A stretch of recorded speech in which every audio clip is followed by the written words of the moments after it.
Welcome to Just Between Us, a podcast powered by the Corey Johnson Program for Post-Traumatic Healing in Boston. Every week, we focus on ways to heal from the devastating impact of collective trauma on our world. My name is Reverend Liz Walker. My name is Jadelle Cummins. And today we're going to present part 2 of our compelling conversation with community leader and activist Dianne Wilkerson, who knows firsthand the impact of both collective and personal trauma. The fall of Senator Dianne Wilkerson was a traumatic event for the entire community. In 2010, she served 3 years in federal prison for attempted extortion. Dianne, we're not here to rejudge that case. You served your time, and as far as I'm concerned, you have more than redeemed yourself. I have watched you in this community over the years, and you are at the front line of great change. And so I'm one of your biggest fans. But we still need to kind of talk about that experience. And I wanted to talk about the trauma of that experience for you, because most people don't think of incarceration. I mean, they see people like you as, you're our heroes and you do these exciting things, and then maybe something happens to you, but you just handle it. But that was all had to be traumatic for you.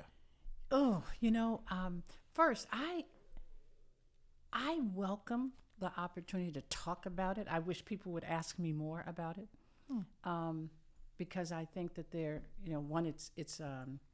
it's therapeutic for me, but personally. But I think it's also something that it needs to be shared. I spent my adult life as a practicing law, but as an advocate. One of the areas that I did a lot of work in was in criminal justice. In that context, to find yourself physically, I had visited the prisons in Massachusetts, had people in my family who had been incarcerated. Never thinking that I would actually be on the other side and be in that space where I'm the person that people come to visit.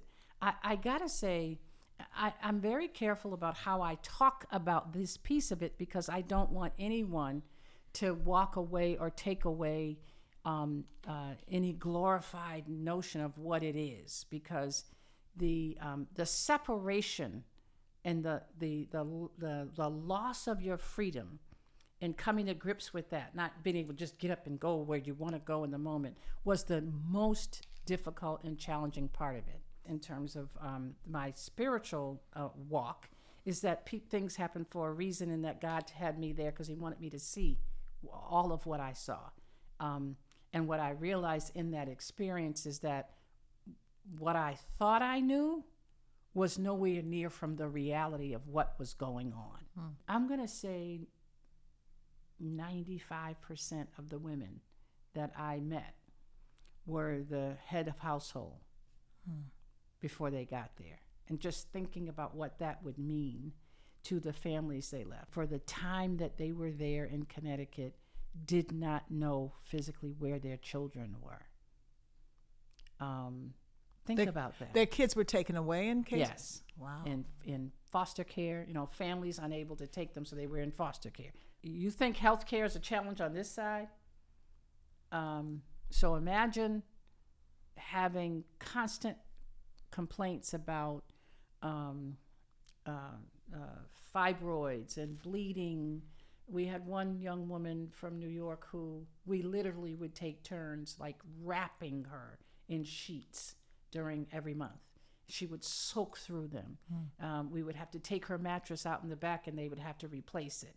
And finally, she gets, after her family gets an attorney and sues them so she could get the operation, she leaves to go for, we're supposed to be gone a week for the operation, and she came back the next day, devastated, because it turned out when they did the exam, she was at stage 3 breast cancer. Oh, gosh. And they said, well, obviously we got to deal with that first. And so they put the fibroid operation off. So the following week she leaves, and she gets a total mastectomy. And she's down the bottom of the hill where the prison was. She's in the infirmary for a week, and then they send her up to the camp. There's no nurses. There's no doctors up there. They would come in the morning to give everybody out their medicine. We took care of her.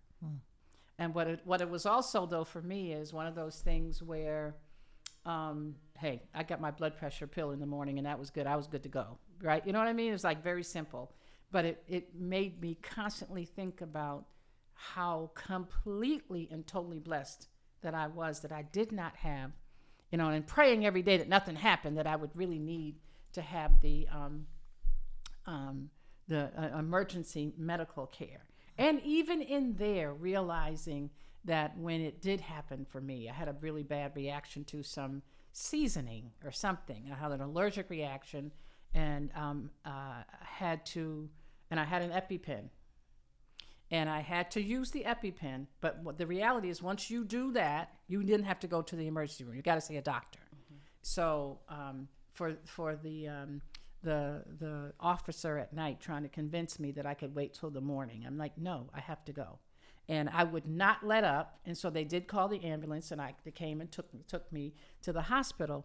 But so many of the women I talked to saying, how'd you get them to do that? How'd you get them to do that? What do you mean? How did I get them to do that? You know? And so, but I understood. I came to understand what they meant, because they didn't understand how I could get them to go. Right. It was trauma every day. I have to find some levity in it, because it was a very traumatic experience, but it was also trauma leading up to that point. Because I think I've shared this story, I know I've shared it with, I felt like I was in a fog for like 2 or 3 years before it even happened.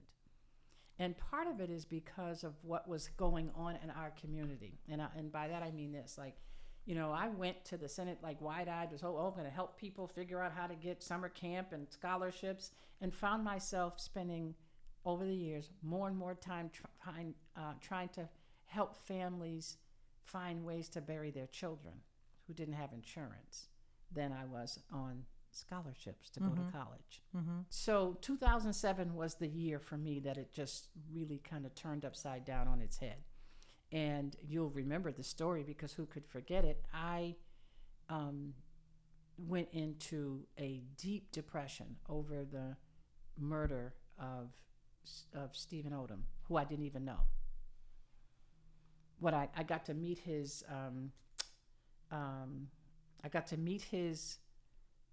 parents. Of course, we were all horrified by the story. Right. And, I had seen Reverend Odom around, but I didn't know him. Mm-hmm. But in that week, just getting to know that family and trying to make sense of that for me. It kind of like blew everything I knew, what I was telling people. I think even though we didn't say it out loud, that we kind of like in our minds had convinced ourselves that the violence that had been visited upon our community was only happening to people who were in that space, and somewhere they shouldn't have been in anyway. And then came Stephen Odom, walking home from a basketball practice, running because he's trying to make the curfew, and literally outside his door, his parents, mom's in the kitchen, and the shots rang out, and she intuitively knew when she heard the basketball bouncing after the shots that it was probably her son, and looking out that door and seeing him laying on the ground. So when I got to the house, in the front yard, there were like 50, 60 children. I said, his classmates from the Timothy in the front yard, bent over crying and wailing and crying. And it was a scene that was so surreal to me that I couldn't even process it. My trauma got triggered by watching what happened to somebody else, if that makes sense. No, it does. Mm-hmm. It does. And I'm looking through all our questions she's answered. Right. Anything that you want to ask, Trudell, before we... How was the reentry process, right? Yeah. So again, perfect example. I first I had a job. I had people calling me saying, "Please, you come work with me until you figure out what you want to do."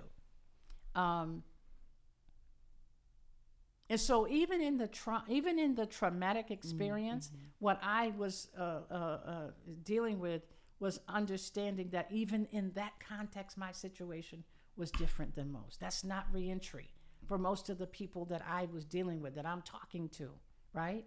It's just not. I was in a position where I did that, was able to go and work with Dr. Omar Reed for a while, helping them organize, while I created my own business. Like, I could create my own space. I love the whole economic development process of wealth building, assisting Black and Latino businesses, because I believe that having a healthy business community is critical to having a healthy community. And that's what I do. But most people can't do that. That's not reentry for most. I'm not bitter. I'm not angry. So serving other people is the way I deal with it. So you have really figured a way through this really challenging point in your life. I don't think I did. I think it was that's done just for what me. it was. God, yeah, God, okay, God, you trying to tell me I'm supposed to be here, so I'm going with it. All right. Well, I want to thank you for Yes. being so candid and open with us. This has really been insightful into that period of your life. I can feel that there's a lot more we're going to hear about this at some point, you think? A lot more to tell, a lot more to share.